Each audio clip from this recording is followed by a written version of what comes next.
Bonjour à tous, ravi de vous retrouver dans Smart Job, votre rendez-vous emploi RH tous les jours, du lundi au vendredi, débat, analyse, expertise et vos rubriques habituelles, bien entendu. On parle aujourd'hui dans Bien dans son job de la réalité virtuelle. On en a déjà parlé, mais cette fois-ci, pour apprendre les gestes de premier secours, les gestes qui sauvent. On en parle avec Emmanuel Bourset, le fondateur de cette société qui s'appelle Un seul geste. Le livre de Smart Job, pilotage, animation d'une association, sujet éminemment important parce que le tissu associatif français est très très riche et beaucoup de Français créent leur association. C'est un guide pratique, on en parlera dans le livre de Smart Job avec Frédéric Gesquet, elle est DG de la Ligue contre le cancer et auteur donc de ce livre. Et puis dans le cercle RH, vous connaissez notre rendez-vous du vendredi, les experts de Smart Job. Coup de pouce du SMIC, est-ce que cela pourra suffire quand on le compare avec l'inflation à 4,8 évidemment? Est-ce qu'il faut augmenter les salaires? Est-ce qu'il faut un quoi qu'il en coûte pour les salaires? On fera le point avec nos invités et puis on parlera de ces Français qui se sont lancés dans la reconversion et certains font grise mine. Voilà le programme du cercle RH. Et puis dans Fenêtre sur l'emploi, enchaîner ou pas d'ailleurs, les courtes expériences professionnelles, bonnes ou mauvaises idées, on fera le point avec Amélie Favre-Guittet. C'est à la fin de notre émission tout de suite, c'est Bien dans son job. Bien dans son job, avec Cegid Talentsoft, la solution intégrée de gestion des talents.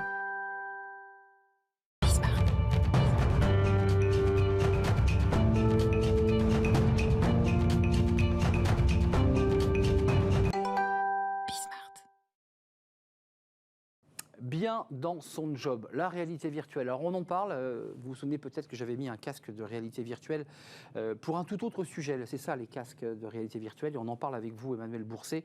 Vous l'utilisez, vous le développez ce casque de réalité virtuelle pour apprendre les gestes qui sauvent. Vous avez créé une entreprise d'un seul geste, 4 associés. Vous venez pas de l'univers du secours et du premier secours, mais vous avez des associés, dont 2 qui sont des personnalités du monde des pompiers. Racontez-nous votre aventure, puis on va voir bien sûr des images pour qu'on comprenne bien de quoi il est question. Casque de réalité virtuelle, destiné à qui d'abord ? Déjà qu'on comprenne bien le sujet, tout à l'heure, si en sortant du studio ou en sortant de chez vous, vous avez une personne inanimée dans la rue devant vous, elle est peut-être en arrêt cardiaque. Si c'est le cas, elle a chez nous, en France, 5% de chances de survie. 5% 5% chez nous. La même personne en Suède ou en Norvège aurait 40% de chances de survie. L'écart est énorme. Et c'est malheureusement une explication très simple. On est très peu en France à être formé aux gestes de premier secours. On est 20%. Chez nos voisins européens, Allemagne, Autriche, c'est 80%. Et dans les pays nordiques, c'est 90-95%. Toujours les pays nordiques. Toujours les pays nordiques. Les premiers secours, c'est le PLS, enfin la position latérale. En fait, c'est ça. C'est tous les gestes qui vont pouvoir être utiles pour maintenir quelqu'un, une victime en état d'urgence, pour la maintenir en état stable en attendant l'arrivée des secours.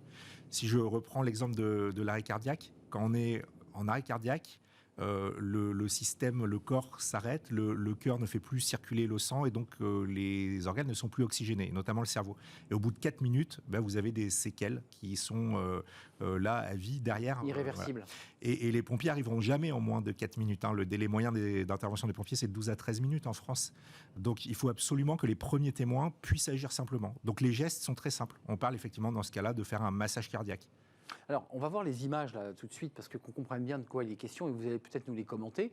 On a bien ce casque de réalité virtuelle, à destination de grandes entreprises, de grands groupes qui forment leurs salariés parce que ça contribue aussi évidemment à l'aide et au soutien des salariés. On a le casque, mais ce qui est intéressant, c'est que physiquement, il y a un mannequin, un faux.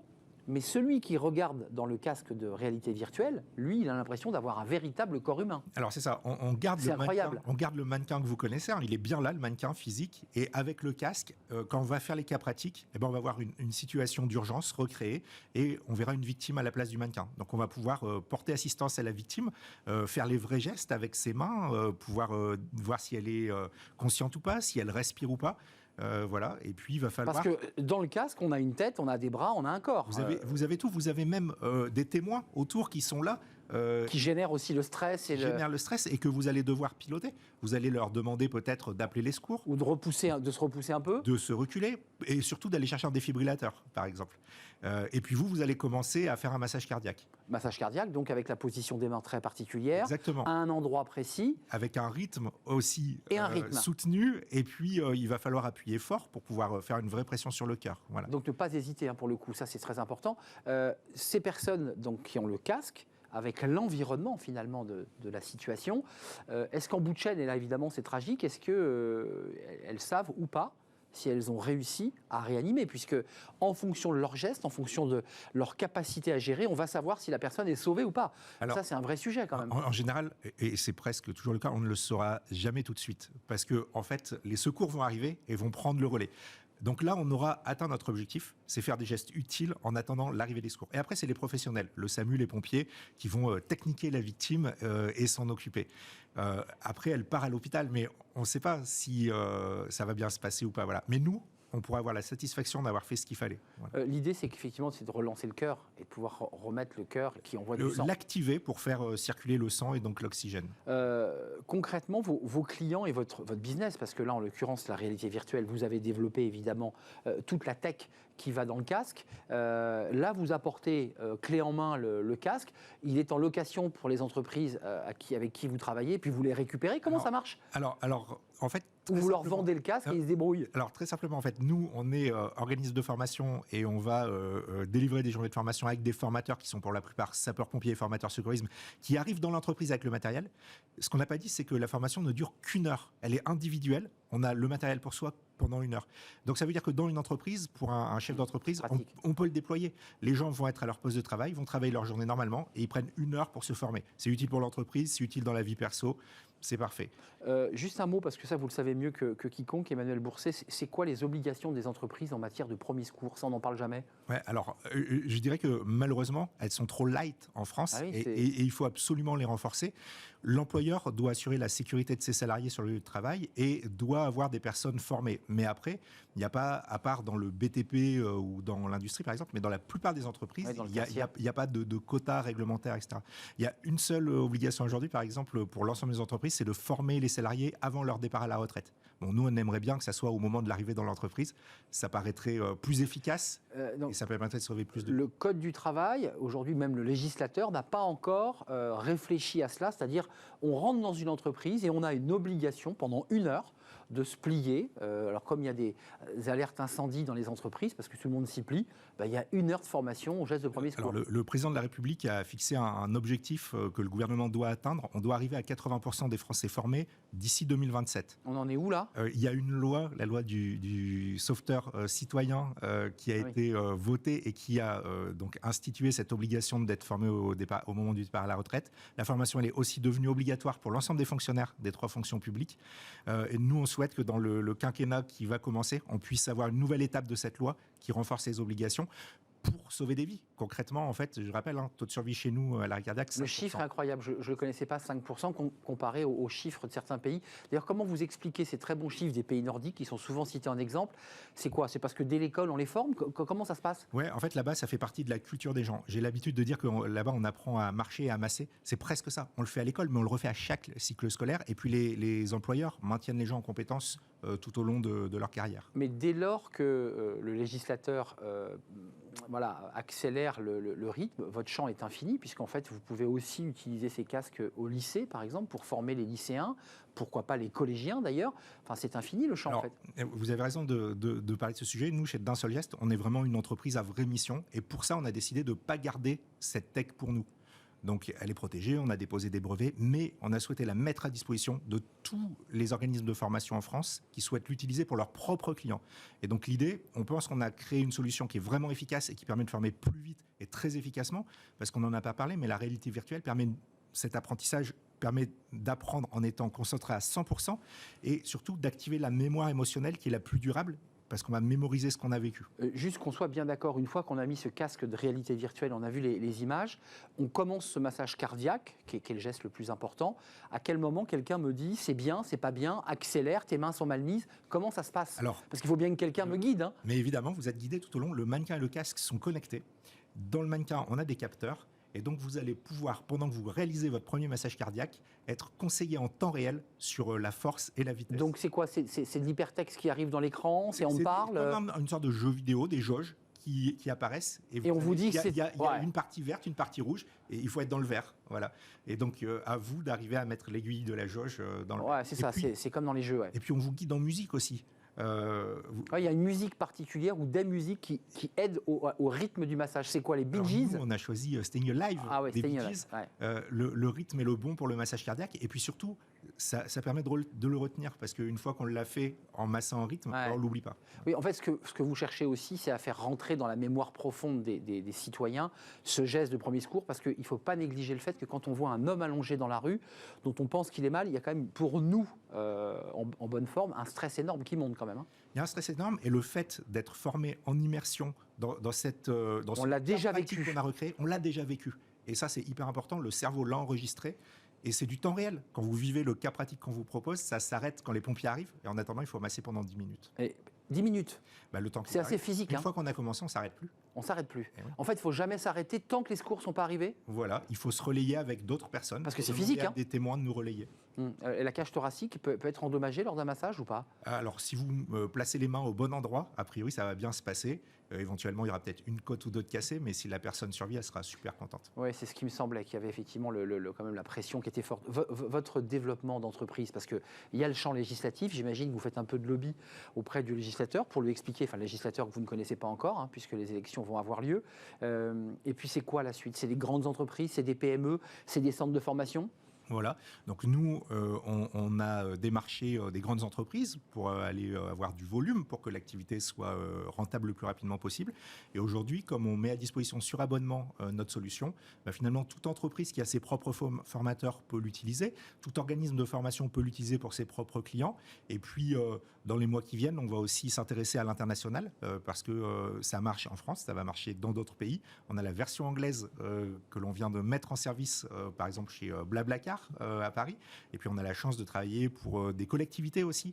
On a formé tous les fonctionnaires de la métropole du Grand Paris avec notre solution. On forme des agents publics de l'Université de Grenoble, on forme des salariés chez EDF, chez Enedis, chez Paris Habitat. Voilà, on est prêt à conquérir le marché. Merci Emmanuel Bourset pour votre sourire et puis sur cette information essentielle des premiers gestes de survie. Il faut savoir masser et donc l'apprendre peut-être à travers votre casque de réalité virtuelle, fondateur d'un seul geste. Merci d'être venu Merci d'être venu nous rendre visite. On passe au livre de Smart Job dans un tout autre sujet, encore que on va parler des associations. C'est un sujet important et un guide pratique. Mais vient vous guider, vous qui voulez créer votre association. On vous explique tout avec l'auteur de ce livre.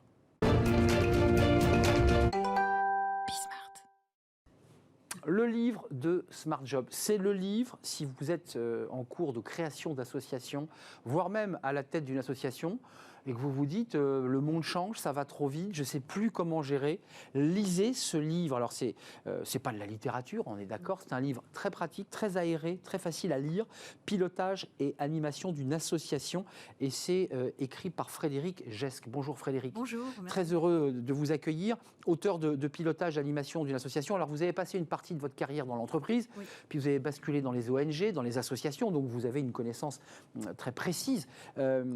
Ce livre n'existait pas, parce que je suis allé voir un tout petit peu le benchmark, ça n'existait pas.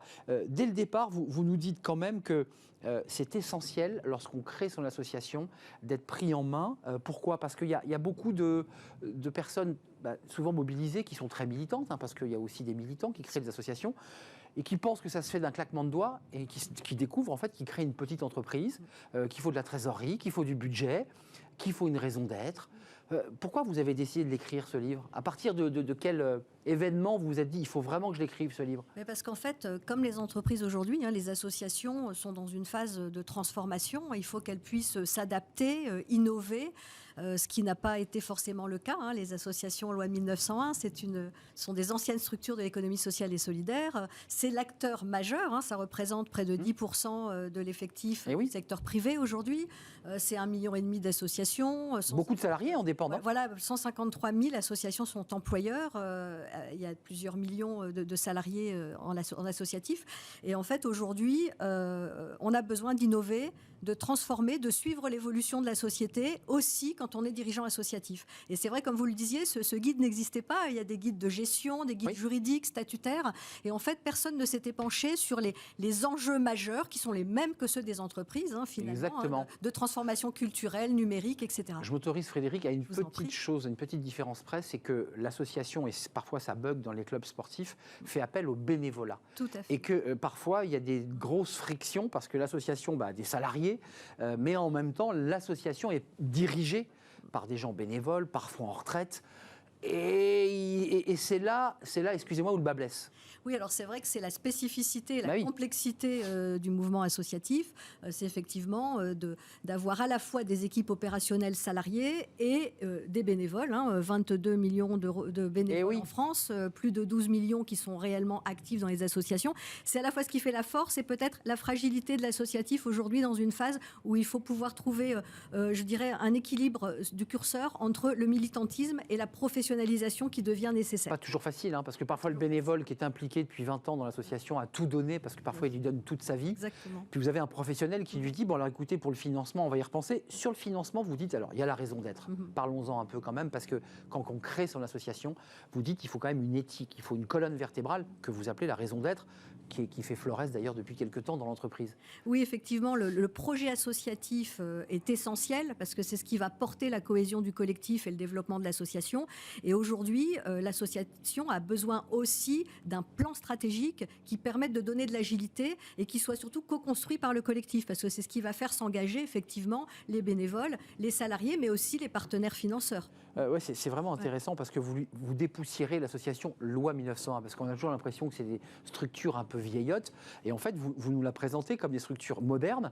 L'hybridation financière, alors ça c'est un gros sujet pour les associations, parce qu'évidemment ils créent l'association, ils ont un peu de trésorerie, vous dites attention, il faut le fonds de roulement, faut pas faire la cigale, il faut faire la fourmi.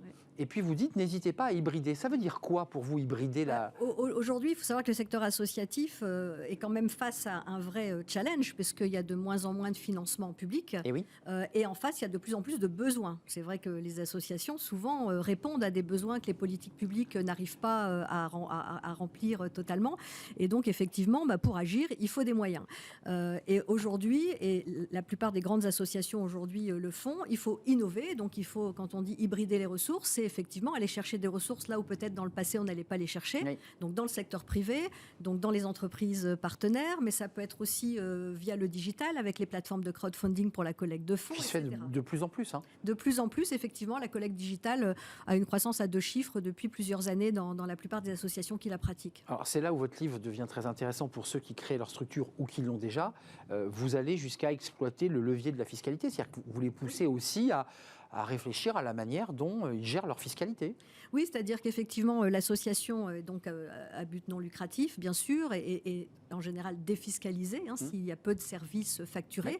Mais la question peut se poser d'avoir un double statut ou de fiscaliser, de sectoriser cette fiscalité pour pouvoir développer des services facturés et donc, encore une fois, avoir plus de moyens d'agir sur le volet militant de la cause. Mais plus en termes macroéconomiques, Frédéric Gesque, est-ce que l'association a encore de belles années devant elle ? Alors je l'espère.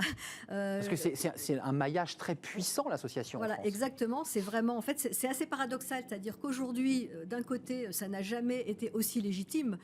Aujourd'hui, le collaboratif, la coopération, les communautés, voilà, c'est vraiment au cœur de la vie citoyenne. C'est vraiment un lieu d'engagement, d'action des citoyens.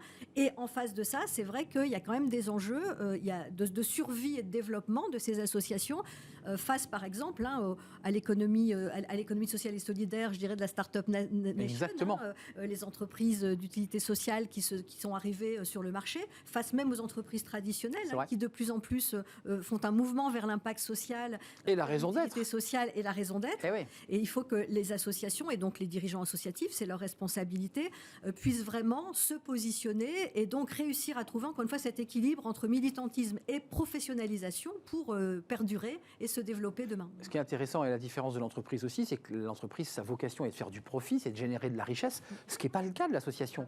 C'est ça qui est intéressant aussi, c'est vraiment pour le bien public. Voilà. C'est vraiment porter le bien commun, le progrès sociétal, l'utilité sociale. Mais encore faut-il aujourd'hui le démontrer. Parce que de la même manière, les financeurs aujourd'hui demandent l'évaluation de l'impact des actions, l'évaluation de la performance de l'association. Et ça aussi, c'est un petit peu nouveau dans le secteur associatif. Soyons précis, c'est-à-dire qu'avant, il y avait des subventions allouées aux associations d'une manière, finalement, d'un trait sur le fonctionnement et on laissait vivre l'asso.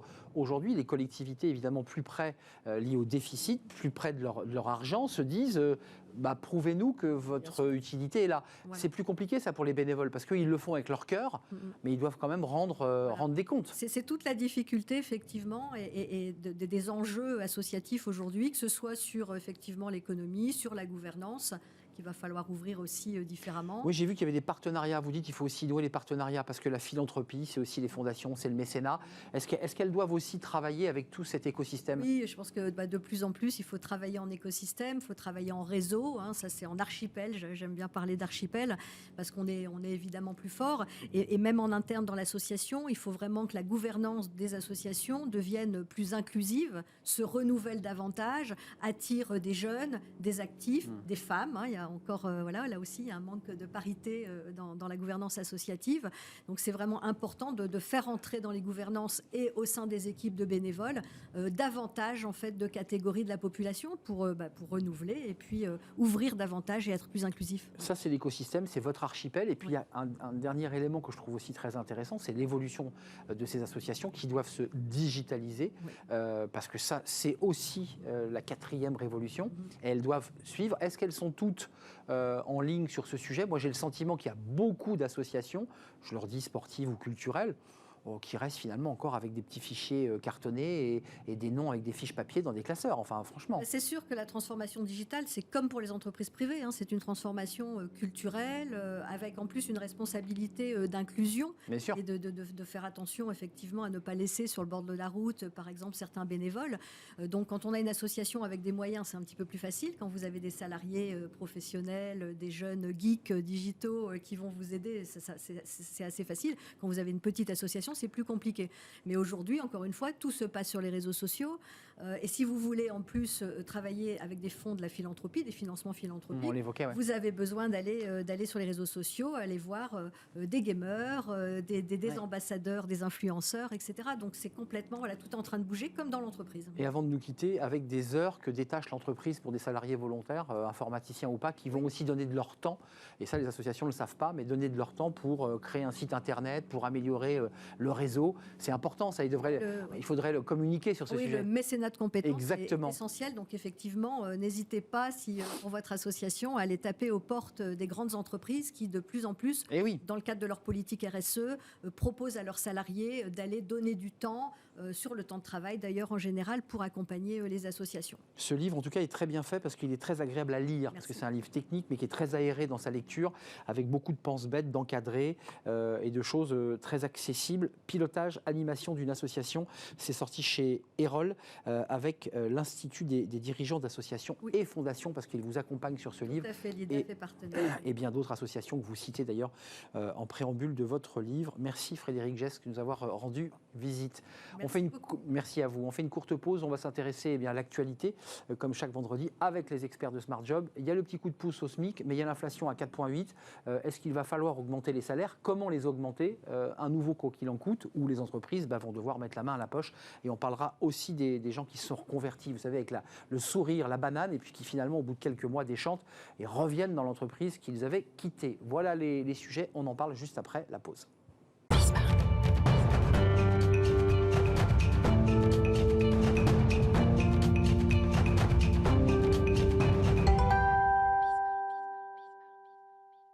Le cercle RH, le débat des experts de Smart Job comme chaque vendredi, avec une actualité autour de l'inflation, du SMIC et donc du pouvoir d'achat évidemment. On va parler de ce coup de pouce au SMIC, de l'inflation à 4,8, alors qui se situe pas mal la France par rapport à d'autres pays européens. Puis certains déjà annoncent, notamment un réseau de grande distribution annonce une inflation, une augmentation des prix à plus 7. On va parler de cela et puis on va essayer de savoir ce qu'il faut faire. Est-ce que l'entreprise doit prendre l'initiative d'augmenter les salaires elle-même avec un dialogue social dès la rentrée, ou est-ce qu'il faut un quoi qu'il en coûte, un nouveau quoi qu'il en coûte, avec une aide directe de l'État aux salariés pour compenser évidemment cette hausse de l'inflation. Ça, c'est sur la table du prochain gouvernement qu'on ne connaît pas encore parce que le président a décidé de prendre son temps. Puis on parlera de la reconversion des cadres, ou pas d'ailleurs, qui partaient la fleur au fusil et qui reviennent un peu sur leurs pas. Pascale Joannin, merci d'être là, directrice générale de la Fondation Robert Schuman, toujours avec beaucoup de livres. Alors, l'Atlas permanent de l'Union européenne 2022, oui. Et bientôt le rapport Schuman, qui est un ouvrage de référence 2022, mais qui sera bientôt prêt dans quelques jours. Oui, la semaine prochaine. Merci en tout cas d'être là. Christian Grelier, bonjour. Bonjour. Vous êtes président fondateur de Money Time Conseil, après une longue carrière dans les entreprises de l'audiovisuel, je résume bien. Et votre livre, vous étiez venu nous en parler d'ailleurs dans un grand entretien, Management, le retour au bon sens, les bonnes pratiques pour obtenir enfin des équipes engagées et conquérantes chez Erol. Et puis Benjamin Zimmer est avec nous, vice-président d'Entreprise et Progrès et CEO de Silver Alliance, le grand âge, les personnes âgées, pas vous, mais en tout cas J'irai un jour, je l'espère. Exactement, mais en tout cas vous travaillez dans ce secteur. Et puis ce livre, qui a presque un titre de campagne présidentielle, une entreprise responsable et rentable, c'est possible. Vous l'avez écrit avec Claire-Agnès Guettin et c'est sorti aux éditions Contenta. Regardez ce chiffre, le premier, c'est le coup de pouce au SMIC. C'est ce qui a été annoncé il y a quelques jours par le gouvernement, par la voix d'Elisabeth Borne, 2,65%, revalorisation au 1er mai, c'est un peu traditionnel, sauf qu'au même moment, ce qui fait un SMIC en brut à 1 640,58 € brut. Sauf qu'au même moment, on a une inflation, alors là, officielle, nette de l'INSEE de 4,8. Est-ce qu'il aurait fallu aligner le SMIC ? Christian Grelier, Benjamin Zimmer, Pascale Joannin, est-ce qu'il fallait aligner ce SMIC sur l'inflation ? Parce que là, il y a un petit gap quand même. Hein. Et je pense que parler du SMIC, c'est un peu réducteur. Parler peut-être de l'ensemble des entreprises, parce qu'en même temps, les entreprises, récemment, ont fait une réévaluation des salaires, qui est en majorité entre 2 et 3%. Donc ça, c'est effectivement pas à la hauteur de l'inflation, mais ce qu'ils ont aussi, pour certaines, c'est beaucoup de participation et d'intéressement. Beaucoup d'entreprises ont eu des résultats en 2021 de bonne allure. Donc ça fait partie aussi du complément de salaire. Et dans les entreprises, quand on dit 2 à 3%, il y a souvent, en tout cas c'est la recommandation qui est faite aux entreprises, de privilégier les petits salaires qui, eux, sont peut-être pas à hauteur de 4,8, mais en tout cas sont déjà... Donc vous dites attention à l'effet d'optique. Il faut se penser, voilà. Non, c'est quid de la fin d'année. Hein, moi, c'est l'analyse qu'aujourd'hui, je peux avoir des entreprises que je rencontre. Alors, vous les rencontrez, vous en avez une. Oui, dans un monde idéal, il faudrait augmenter les salaires avec l'inflation, c'est évident. Mais d'accord. Maintenant, est-ce qu'on peut le faire ? Parce qu'une entreprise, c'est aussi un système vivant qui fait face aussi, elle, à la crise.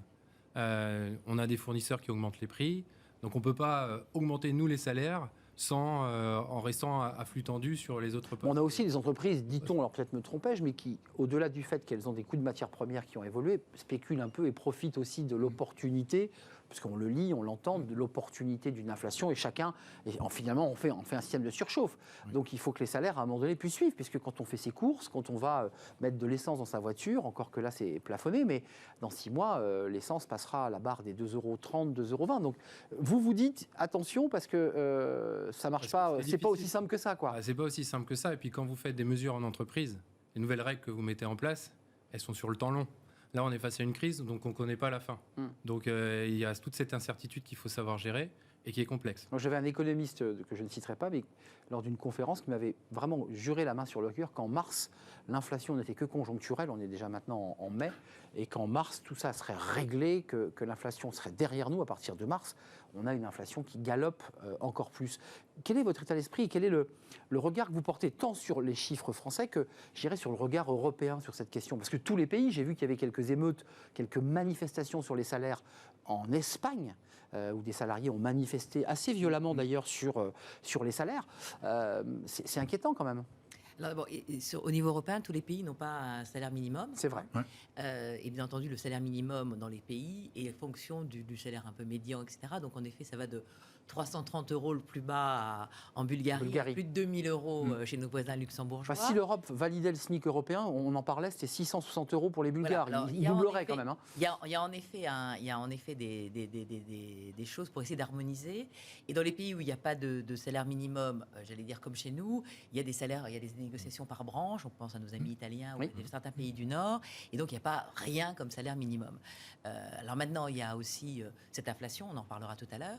Mais sur le SMIC, en effet, au niveau européen, on ne peut pas dire on va faire un SMIC européen à un niveau, puisque le niveau de vie des uns et des autres. Ah oui. Et les luxembourgeois vous disent, de toutes les façons, s'il y avait un niveau, ben, ça serait le nôtre. Alors donc forcément, à plus de 2000. À plus de 2000. Le SMIC luxembourgeois serait à plus de 2000. Non, voilà. Mais si on prend le SMIC bulgare, c'est 660. Ce qui existe aussi pour compenser et éviter en effet les hausses de salaire qui sont pérennes et sur du long terme, c'est ce qu'on a appelé en France la prime Macron, la prime de pouvoir d'achat. On y arrive. Donc, si j'ai bien compris, le président de la République, dans un engagement de campagne qu'il avait fait avant d'être réélu, avait dit qu'il la maintiendrait, voire l'augmenterait. Donc peut-être ça permettra à certaines entreprises qui y sont éligibles de pouvoir en effet donner un petit plus à leurs salariés, sans en effet porter préjudice à l'équilibre financier de leurs ressources, parce qu'une fois que vous avez augmenté les salaires, c'est difficile après de les défaire. C'est pour ça que j'évoquais cet économiste. Voilà. Inflation conjoncturelle, attention en augmentant les salaires, parce que les salaires, on les augmente pour la vie. L'inflation, elle baisse. Sauf que là, l'inflation continue à progresser. Juste, parce que comme il est dans l'actualité, qu'il y a cet accord, dit-on, historique entre la France insoumise, Europe Écologie et les socialistes, vous avez vu qu'il y a la retraite à 60 ans, mais il y a aussi le SMIC à 1400. Enfin, en tout cas, c'est dans la plateforme de revendication. Non, ça vous semble totalement saugrenu de nouveau augmenter considérablement ce SMIC? Parce que là, on est à 2. Je suis assez d'accord avec monsieur, il faut que les entreprises après puissent suivre derrière. Et donc, je pense que le système de la prime Macron est beaucoup plus adapté, puisque c'est en fonction de l'activité et des résultats de l'entreprise, la possibilité de compenser un peu cette inflation auprès des donc vous ouvrez le débat. Je vais plus loin en disant aussi que les entreprises contribuent aux recettes de l'État. Oui, exactement. Donc, par cotisation. L'argent tombe pas du ciel. Alors attendez, faut qu'on soit tous d'accord ou pas d'ailleurs. Vous dites à l'État de nous refaire, puisqu'il l'a fait pour le Covid, finalement un quoi qu'il en coûte, de sortir le chéquier pour compenser une inflation qui pourrait atteindre, dit-on, alors Super U 17%, certains disent qu'on pourrait dépasser la barre des 10%, ce qui est assez incroyable. Vous dites que ça serait à l'État de venir compenser parce que l'entreprise n'aurait pas les moyens d'augmenter ses salaires. Peut-être, mais l'État ne peut pas tout faire. Bah alors, oui. Et je pense aussi, non mais c'est aussi de notre responsabilité en tant que citoyen d'admettre qu'il y a une crise et qu'il va peut-être falloir changer un petit peu notre façon de vivre. Et de consommer et de dépenser, etc. Ça, c'est un fait. Oui. Enfin, ça, c'est pour les hauts salaires, ça. Mais oui, mais ce qui se passe aujourd'hui, c'est que le départ du monde qui vient. C'est-à-dire qu'il faut qu'on fasse autrement, qu'on crée de la valeur autrement, qu'on redistribue de la valeur autrement. Tout à l'heure, vous parliez entre autres des entreprises qui peuvent faire de l'intéressement. Donc, c'est souvent les entreprises du CAC 40. Les grosses entreprises. Bon, il y en a beaucoup qui ne peuvent pas le faire. Donc il faut trouver d'autres moyens. Le télétravail est un moyen de réduire certaines charges parce qu'on est chez soi, on ne prend pas sa voiture pour se déplacer.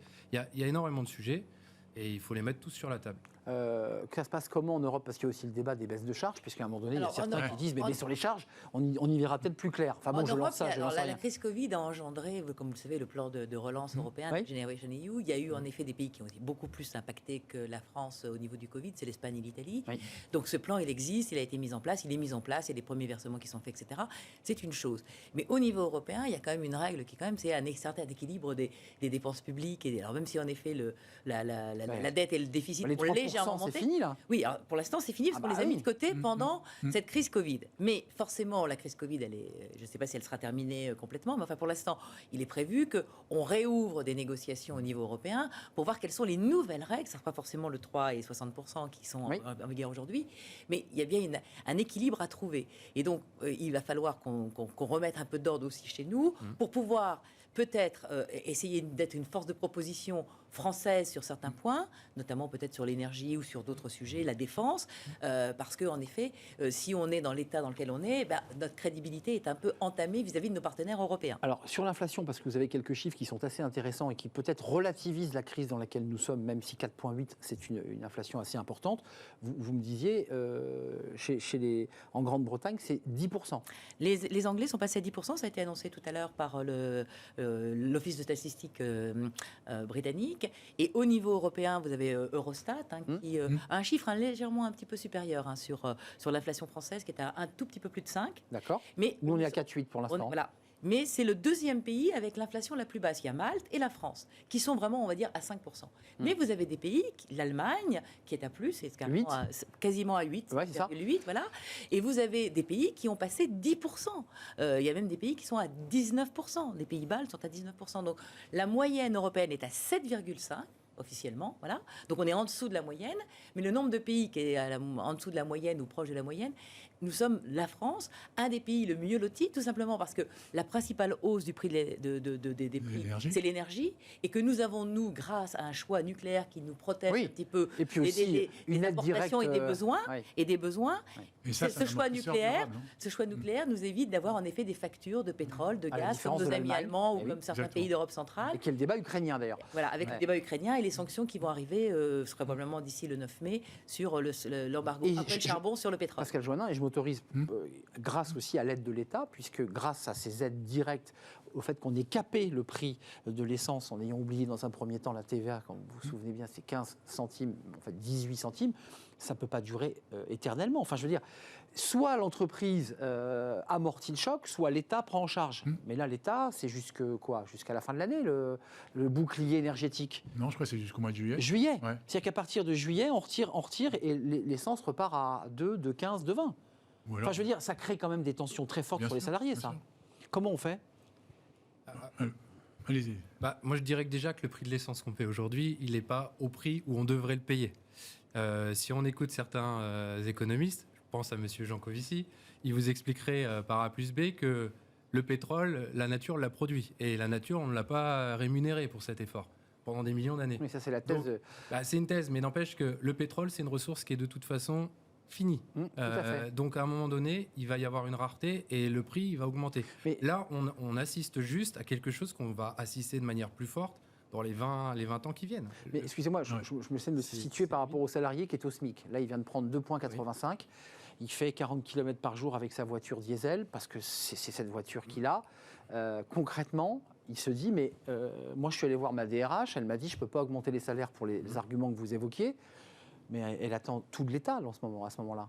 Non, en France, il faut savoir que le prix de l'essence, il y a quand même une grande partie qui est de la fiscalité. Oui, une grande partie. Ouais. Voilà, parce qu'en effet, dans certains pays où l'inflation est aussi grande, etc., le prix de l'essence est légèrement en dessous de 2 €. C'est pas moitié moins, attention. Mais voilà, il y a moins de taxes, donc il faut peut-être regarder en effet si le prix du carburant, tant que la transition écologique et donc pour passer des énergies fossiles à des voitures hybrides ou avec au milieu, vous vous rappelez les gilets jaunes. Voilà. On mélange deux espaces-temps. Il y a le temps long, et je suis d'accord avec vous, il va falloir sortir peut-être du mode de fonctionnement aujourd'hui avec du télétravail, basculer vers de l'énergie propre et qui sera beaucoup moins, qui impactera beaucoup moins les budgets des ménages. Mais ce temps va être long, donc il faut entre-temps. Exactement, il faut des mesures intermédiaires avant d'arriver à ce qu'on puisse en effet se permettre d'avoir en effet un autre type de véhicule. On a des moyens de transport qui s'offrent à nous. Quand vous allez dans les petites villes, dans les campagnes, il y a des gens qui n'ont plus de travail s'il n'y a pas de la voiture ou les deux voitures. Mais la voiture est indispensable, il n'y a pas de transport en commun. Donc et si vous avez voiture électrique. Et si vous avez deux personnes dans un couple, puisqu'ils ont des enfants, mais enfin deux personnes dans un couple, ils ont chacun deux voitures, puisqu'en effet, ils ne vont pas forcément travailler dans la même ville. Mais vous allez sortir là le rapport Schuman sur l'état de l'Union 2022. Qu'est-ce qu'elle dit? Qu'est-ce que dit l'Europe sur ces sujets? Est-ce qu'elle parle d'une seule voix ou est-ce que chacun mène sa petite politique? Puisqu'on vient de le voir, les Allemands ont une politique énergétique avec des difficultés d'approvisionnement de gaz. Les Allemands la France a son nucléaire. Et chaque Français ou Allemand se dit, mais moi, mon pouvoir d'achat, il baisse. J'ai moins d'argent à la fin du mois et notamment les petits salaires, parce que c'est un peu le sujet du jour. Alors les Allemands sont en train de refaire conceptuellement leur position, parce qu'en matière énergétique, le fait qu'ils soient retirés du nucléaire il y a 10 ans après la Fukushima, les rend beaucoup plus vulnérables à une importation extérieure d'énergie. Et sur la défense, où ils ne dépensaient rien, là, ils dépensent. La guerre en Ukraine les oblige à revoir un petit peu leur position, parce qu'ils se disent... Et ça rééquilibre le rapport de force. Alors donc, en effet, le modèle allemand est en train de se revoir. Alors, en effet, ils ont des comptes budgétaires à l'équilibre, c'est un peu une règle constitutionnelle, mais en même temps, ils sont obligés de faire un certain conception, de revoir tout leur concept. Et là, on a un peu un avantage compétitif momentanément, d'autant plus qu'on a un président réélu qui est considéré aujourd'hui comme le nouveau chef européen, ce qui était Angela Merkel avant, puisque le nouveau chancelier allemand est au début de son mandat. Donc, voilà. Et donc, en effet, on a un président qui peut essayer d'impulser, mais il impulsera d'autant plus que chez lui, il aura essayé de faire des réformes pour essayer d'avoir en effet, sur les faiblesses qui sont les nôtres, une force. Christian Grelier. Ce que je voulais dire, c'est que la guerre de l'Ukraine, depuis le mois de février, a quand même rebattu toutes les cartes. Hein. Sur l'inflation, etc. Ça a été et que les salariés français vont en pâtir. Parce que je pense que, est-ce qu'en septembre, parce que vous avez contact avec beaucoup d'entreprises par les conseils que vous donnez, et puis par le réseau d'entreprises et progrès, est-ce que le dialogue social de septembre va être tendu? On a vu les syndicats au 1er mai, vous avez vu, qui évoquent une augmentation bien supérieure à ce qui est fait sur le SMIC, qui demandent des augmentations de salaire, c'est-à-dire qu'effectivement, rendez-vous pris en septembre. Est-ce que vous la craignez, non pas le 3e tour, mais le 4e tour social, après les législatives? Je ne sais pas ce que sera la situation. Qu'est-ce que vous disent les entreprises? Mais pour l'instant, ils gèrent leur activité avec toutes les perturbations sur la fourniture des matières premières, etc. Donc ils cherchent à maintenir leur activité et à sauvegarder des activités qui sont réellement impactées. Et je vous dis, cette partie salariale dans les entreprises a été traitée. Vous dites, les entreprises ont fait le boulot, si j'entends bien. Elles ont fait le job. Elles ont Elles sont fatiguées. Elles sont fatiguées. Et on va en reparler après sur le deuxième thème, là, où il y a beaucoup de fatigue. Donc, et la reconversion, on va y arriver, parce que c'est un sujet. Ça fait quand même vous, dans votre réseau, fatigue chronique. D'accord, mais fatigue chronique, elles ont des salariés qui viennent frapper à la porte et qui disent, nous aussi, on est fatigués. Enfin, je veux dire, encore une fois, moi, je raisonne pas que sur les salariés. Bien sûr que c'est important. Alors, nous, par exemple, chez Wicare, typiquement, nos salariés qui travaillent, qui font du service à la personne, ils ont des voitures qu'on leur donne et qu'ils peuvent utiliser eux. Donc ça, c'est un avantage qui est quand même pas neutre. C'est vrai. Plutôt que d'avoir une voiture qui est nourrie au diesel, nous, on leur donne des voitures hybrides. Donc, qui ne pourraient certainement pas se payer évidemment seuls. Et qu'ils peuvent utiliser pour leur déplacement personnel, privé. Voilà. Mais il ne faut quand même pas oublier, encore une fois, que les recettes de l'entreprise... elles ne sont pas illimitées non plus. Elles ne sont pas illimitées. On est d'accord. Même si on peut avoir un trésor de guerre, ce trésor de guerre, ça fait quand même 3 ans que vous piochez dedans. Oui, bien sûr. C'est le cas de beaucoup de PME, faut le dire. Bien sûr. Pascal Johannin, avant de parler des reconvertis. Non, tout ça est lié à des facteurs extérieurs qui ne sont pas propres à l'Europe. Je rappelle que l'inflation, elle existe dans plein de pays. Oui. On a quand même, en effet, cette guerre en Ukraine qui nous touche beaucoup parce que c'est notre voisinage immédiat et nous sommes en Europe et ils sont un pays qui n'est pas dans l'Union européenne mais qui est européen géographiquement.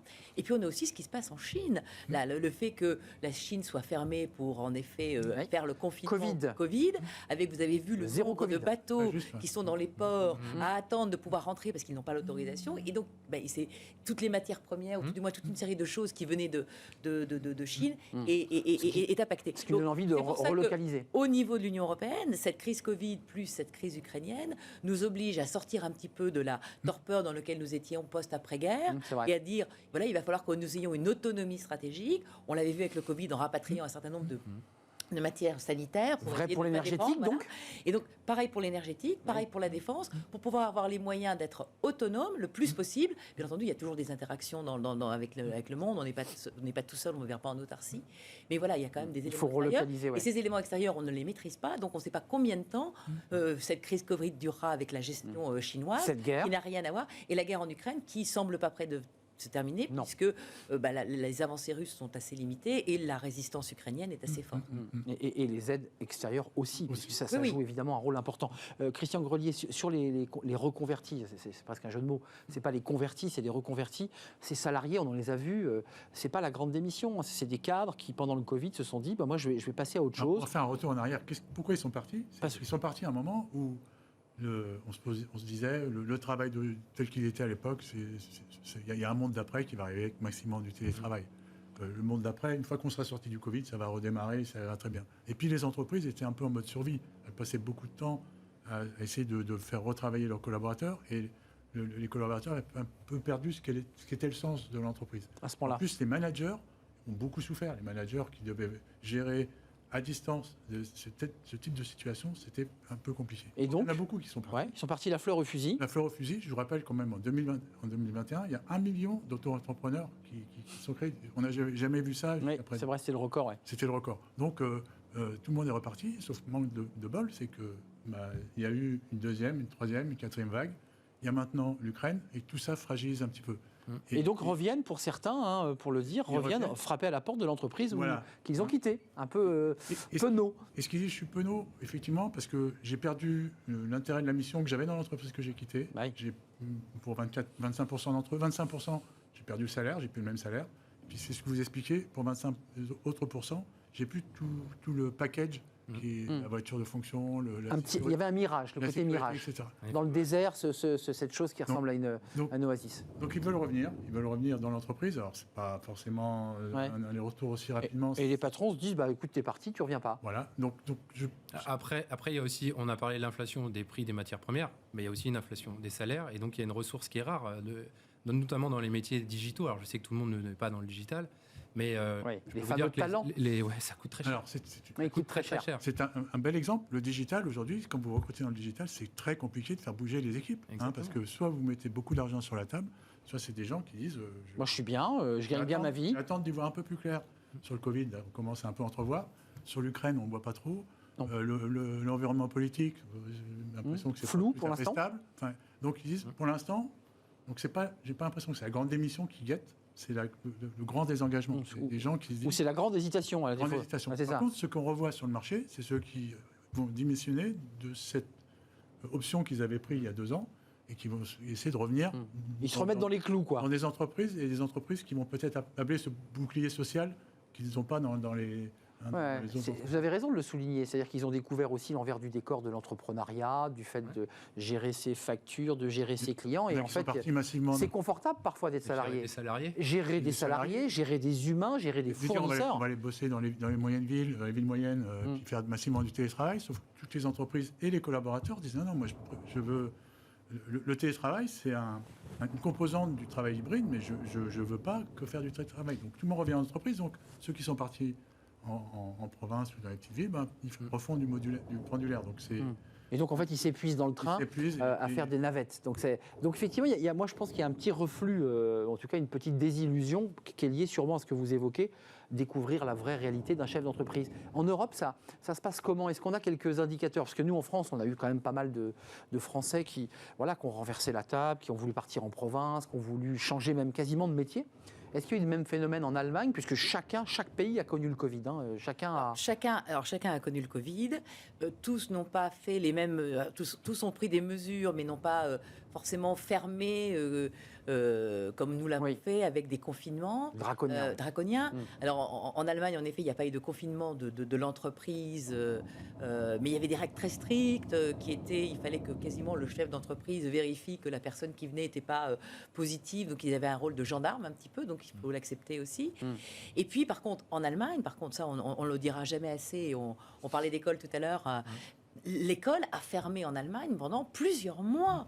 Et donc ça a aussi perturbé beaucoup le travail, parce que quand vous n'avez pas les enfants à l'école, vous devez les garder. Si vous n'avez pas, il n'y a pas de système de garde en Allemagne comme le système de politique familiale allemand, il n'est pas terrible. Et donc si vous avez les enfants chez vous, vous pouvez difficilement faire autrement que travailler de votre cuisine et de votre bureau, si vous en avez un, ou de votre chambre, pour vous isoler un petit peu pendant les quelques heures où vous devez essayer de trouver un moment pour travailler. Donc ça, c'est aussi très pénalisant. Donc vous voyez, il y a eu chez nous certains à travers, chez d'autres aussi, et en effet le travail, en effet à un moment où on a dit le télétravail ça va changer, etc. Je suis d'accord avec vous, on va pas revenir au tout présence. Non, mais là, on a hybridé. Par contre, on hybride avec, en effet, des jours où, en effet, les gens sont... Et puis, c'est bien aussi pour ne pas avoir besoin de prendre les transports en commun ou sa voiture. C'est vertueux, en tout cas, pour la planète, ça. Mais c'est possible dans certains secteurs. Dans d'autres, vous êtes obligé d'aller travailler si vous avez un commerce, si vous avez une entreprise, etc. Tout le monde n'a pas la possibilité d'y travailler. Donc, il faut faire attention à ce qu'il n'y ait pas 2 catégories, une qui peut l'être et une qui ne peut pas l'être. 60-40, Pascal. Voilà. Et on voit aussi dans le Covid que beaucoup de gens qui travaillent dans des secteurs un peu difficiles, dans l'hôtellerie, la restauration, etc., ont en effet abandonné parce que c'était des horaires très contraignants, pénibilité. Donc là, il y a pas part aussi pour les entreprises. Je parlais des cadres. C'est plutôt des cadres. Voilà, des cadres, oui, parce que dans la restauration, ça reste toujours un secteur très tendu. Ils ne reviennent pas forcément dans ou dans le bâtiment. Un dernier mot, Christian Grelier. Dans le creux du Covid, ce qui s'est passé, c'est que les entreprises un peu moins délicates qui ont fait des plans de départ, qui ont fait des ruptures conventionnelles, qui ont permis à des collaborateurs, à des cadres de tenter leur chance et de partir sur le marché. Maintenant, ce coussin est un peu épuisé. Et donc, c'est cela qu'on va voir revenir certainement sur le marché et vouloir reprendre de place dans les entreprises traditionnelles. Merci Christian Grelier. Désolé pour ce petit bruit là qui est venu polluer votre fin de discours. Vous reviendrez. Merci à vous trois, évidemment, de nous avoir éclairés. Merci à Pascal Johannin qui reviendra la prochaine fois avec ce rapport Schuman sur l'Europe, l'état de l'Union 2022. Exactement. Ça, c'est le dernier et qui est tout souvent très attendu. Oui, parce qu'il y a plein de données, il y a des contributions, il y a des données, il y a des cartes. Livre référence. Et des références statistiques qu'on a donc modifiées avec l'inflation parce que forcément, oui, vous aussi. entre le moment où on l'a donné à l'imprimeur et le moment où il a fallu l'imprimer, il y avait l'inflation qui avait dans certains pays beaucoup plus augmenté qu'en France. 7 moyenne européenne. Hein. 7,5. 7,5 avec des chiffres. Dans la zone euro. 4,8 en France, mais différents sur Eurostat. 19% en Estonie. Voilà, et 19% en Estonie, ça laisse songeur. Merci à Benjamin Zimmer, CEO de Silver Alliance et vice-président d'entreprise et progrès. Merci à Christian Grelier. Vous êtes consultant et auteur de Management, le retour du bon sens. Au bon sens d'ailleurs, édition Erol. On fait pas de pause, on enchaîne par fenêtre sur l'emploi et on s'intéresse. Justement, ça fait un peu écho à notre sujet. Est-ce qu'il est bon ou pas d'accumuler les emplois courts pour faire une expérience ou pas? Réponse dans fenêtre sur l'emploi.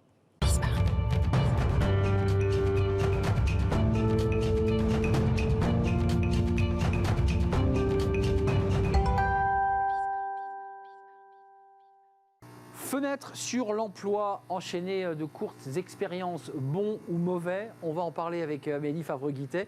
Dans cette ambiance un petit peu bruyante, on peut le dire, cofondatrice de Talent Management. On va essayer évidemment d'aller au bout de cette chronique. C'est bien ou c'est pas bien d'enchaîner des courtes expériences? Moi, je me suis dit, j'ai essayé de ne pas lire, mais je me suis dit que c'était plutôt pas mal. Bah oui, c'est plutôt pas mal. Après, tout dépend de quel côté on se place. C'est comme tout. En tant que candidat, c'est bien parce qu'on va accumuler plein de choses, de la compétence, du savoir-faire. On va peut-être apprendre à manager différemment. Mais c'est vrai que côté RH et recruteur, on est plutôt méfiant quand on voit sur un CV que la personne a accumulé plusieurs expériences assez courtes. Ah, d'accord. Donc c'est à la fois bien pour se faire du réseau et de l'expérience. Et en même temps, ça montre pour le recruteur que on est versatile, qu'on n'est pas stable. On n'est pas stable, on est atypique, on a tous les défauts de la Terre généralement quand on fait des missions courtes. Et pourtant, on a tous fait un jour ou l'autre des missions courtes. Des jobs alimentaires, des jobs étudiants pour payer les études, un CDD en attendant d'avoir le CDI, le fameux Saint Graal qu'on veut tous avoir un jour, enfin surtout les parents et la banque. Alors qu'en fait, c'est ultra positif. Ça nous a forcément renforcé dans nos compétences et nos qualités. Mais c'est vrai que le contrat court ou l'accumulation de petits... Parce que là, on évoque des contrats, mais on parle de jobs, de petits jobs courts, peut donner l'impression... Alors, je me permets de le dire, en fonction de l'âge, parce que quand on a 19 ou 20 ans, c'est pas pareil que d'arriver à 30 ans en ayant fait que des contrats courts. Enfin, c'est pas le même rapport. Pourquoi ce serait pas pareil? Non, mais c'est ça, justement. Ouais. On l'autorise auprès d'un jeune en disant « Ah, c'était un job alimentaire pour payer ses études. Ou parce qu'il voulait tester, il savait pas encore exactement ce qu'il voulait faire. » Et pourquoi ça, on ne l'autoriserait pas à quelqu'un qui a 30 ans, 40 ans, 50 ans? Moi, je connais des personnes qui ont été assistantes de direction toute leur vie en intérim. Et donc, elles n'ont fait que des petits contrats. Mais c'était voulu, c'était un choix, en fait. Ouais, alors ça j'entends l'argument. C'est-à-dire que dans le même métier, on a accumulé des contrats. J'évoquais la personne qui, alors elle, a choisi aussi de faire des pas de côté et de passer de secteurs et de domaines très différents. Là, le recruteur se dit, c'est quoi le fil rouge là? C'est la question que vous vous posez, vous aussi, en tant Alors, le recruteur français se pose souvent ces questions, effectivement. Alors qu'en fait, même si on change de métier ou de secteur, il y a toujours une constance. Et c'est la personne qui fait ce métier ou ce secteur, qui en tout cas fait le job. Donc vous nous dites bon d'accumuler, et surtout parce qu'en plus, celui qui a son CV et qui va se présenter en France, il a intégré ce qu'on vient de se dire et il se dit je vais me faire, ça passera pas. Avant de me faire laminer, je vais préparer. Et du coup, l'idée c'est aussi de savoir argumenter et expliquer tous ces petits contrats qu'on a pu faire. Donc ça veut dire qu'il faut assumer ces petits contrats, il faut les défendre, et il faut aussi justifier peut-être à chacun de ces petits contrats ce qu'on en a tiré. Tout à fait. Vous avez tout compris. Mais, c'est vrai? Ouais, c'est génial. Même lorsque on a fait des jobs de type McDo... Mais c'est ultra recherché, les jobs de type McDo, justement. Parce que c'est une certaine manière de manager les équipes, c'est une certaine manière d'être polyvalent, justement, sur un poste par rapport à un autre. Donc, en fait, c'est très formateur. Et en tant que recruteur, on adore les gens qui ont fait une expérience chez McDo. Donc, ne pas avoir honte de l'accumulation de ces contrats. vous me le redites, vous me le confirmez, Oui. même lorsqu'on a 45 ans. Même lorsqu'on a 45 ans. On n'a pas envie de rester chez soi, le cul sur le canapé. On a envie de travailler, on a envie d'aller aider une entreprise. Eh bien, on peut peut-être être disponible pendant 1 semaine, 1 mois, 3 mois pour répondre aux besoins de l'entreprise. Donc, c'est bénéfique. Donc ça veut dire, Amélie, quand vous accompagnez ce type de profil, ça doit vous arriver assez régulièrement, vous les préparez aussi mentalement à pouvoir justement sortir la substantifique moelle de leurs expériences. Oui. Comment on fait? Parce que parfois, les gens vous disent, ça m'est arrivé, bon, moi j'ai fait ça, et puis ça s'arrête là. Tout, effectivement, est dans la manière de le valoriser, c'est-à-dire est-ce qu'on a travaillé sur un outil particulier, est-ce qu'on a appris à utiliser un logiciel qu'on ne connaissait pas jusqu'à présent et pourtant qui va être sollicité dans les prochaines boîtes, est-ce qu'on a découvert un nouveau secteur, est-ce qu'on a découvert une manière de travailler, est-ce qu'on a travaillé son réseau, est-ce qu'on a aidé à travailler à l'international. Il faut creuser un peu, il faut essayer de... Il y a forcément quelque chose qui peut servir. Et puis, est-ce qu'on peut dire, je crois que ça a dû m'arriver, d'expliquer à la personne qui vous recrute que on l'a fait aussi pour gagner de l'argent et que l'argent c'est assez utile et qu'après tout il fallait gagner son pain. Non, est-ce qu'on peut avoir cette espèce, pas d'arrogance, mais un peu d'outrecuidance? C'est une vérité que souvent on n'a pas envie d'entendre. Alors pourtant, elle est normale. Quand on travaille, c'est pour payer des factures. Et c'est juste légitime de se dire, oui, plutôt que de rester dépendant de Pôle emploi, j'avais envie de travailler et j'avais besoin d'argent pour payer mes factures. Et en même temps, je me suis enrichie. Et là, on va développer, on va valoriser, on va argumenter. Donc ça veut dire que l'accumulation de ces contrats permet quand même d'acquérir de la compétence. Parce qu'on a souvent l'impression que c'est sur la durée d'un CDI qu'on acquiert, la durée, les peintures de guerre d'une entreprise. Non, l'accumulation permet aussi d'avoir des compétences. Ça, vous confirmez? Tout à fait. C'est pas la durée qui compte. C'est pas la durée qui compte, bien sûr. C'est ce qu'on fait à l'intérieur, en fait. On peut avoir quelqu'un qui a peut-être fait un stage, un contrat court, une mission de 2 mois ou 3 mois, et c'est ce qu'elle a fait à l'intérieur de cette mission qui est beaucoup plus importante que si elle avait fait la même chose pendant 10 ans, parce qu'elle prendra beaucoup plus de risques en un minimum de temps que si elle est peinarde dans son job depuis 10 ans. Donc ça veut dire que votre travail aussi, c'est préparer les candidats et les rendre forts et confiants, mais est-ce que parfois vous avez des mano à mano avec les RH? Je sais que vous êtes très présente sur les réseaux sociaux, et vous faites passer ces messages-là. Ça passe chez les RH, ça, quand vous leur dites ça? Toujours. Ah oui, toujours. Et oui. On a toujours le dinosaure qui veut absolument... Père de famille, quoi. C'est ça, qui vient du même métier, du même secteur, qui a fait ça depuis 10 ans, limite à la concurrence. Il n'a pas envie de sang un peu frais. Et vous sentez que ça bouge? Parce qu'on nous dit même que dans certains secteurs, même la finance, on prend des philosophes, on essaie de disrupter. Ils n'ont pas le choix puisqu'ils n'arrivent pas à trouver. Des fois, quand ils sont au pied du mur et qu'ils n'arrivent pas à trouver la perle rare, ils sont prêts à, du coup, laisser de côté 1 ou 2 critères. Et donc, on peut aller faire un pas de côté, aller chercher quelqu'un qui est dans un autre métier, un autre secteur d'activité. Donc, vous avez une double bataille, former vos candidats, mais aussi convaincre... Sensibiliser voilà. De quoi? D'oser, de prendre des risques, C'est pas tellement prendre un risque, parce qu'il y a toujours la période d'essai pour tester, il y a l'entretien pour valider, il y a des tests de personnalité. Mais d'oser des profils nouveaux. Oui, simplement d'oser de comparer véritablement avec d'autres profils ce qu'ils peuvent apporter à l'entreprise. Ne serait-ce qu'en termes d'ouverture d'esprit et de curiosité, en se disant, tiens, quelqu'un qui vient d'un autre secteur d'activité peut être tout aussi pertinent. Donc ça, c'est votre négo en off avec le DRH. Vous lui dites, je sais que ce candidat ne correspond pas à ce que vous recherchiez, mais... recevez-le. Tout à fait. Je leur dis, faites-moi confiance. On a un outil qui nous permet de traquer quand on envoie un petit peu les profils aux entreprises et on sait s'ils lisent davantage notre compte-rendu ou s'ils regardent le CV. Ils ont plutôt tendance à ne regarder que le CV. Donc moi, je leur dis non, laissez tomber le CV, regardez le compte-rendu. Oui, c'est ça. Ne vous contentez pas du CV. Ça, c'est vraiment un boulot important. Merci Amélie Favre-Guittet d'être venue nous rendre visite, cofondatrice de Talent Management, entre autres. Oui. Merci à vous, merci à Amélie, merci à vous qui nous regardez, merci à toute l'équipe évidemment. Je serai là lundi, bien entendu. Merci à notre réalisateur Romain Luc. Merci au son à Amanda, merci à Fanny Griesmer, merci à Lily et merci à Carla pour l'accueil invité. Merci à vous pour vos réactions. Bye bye, bon week-end.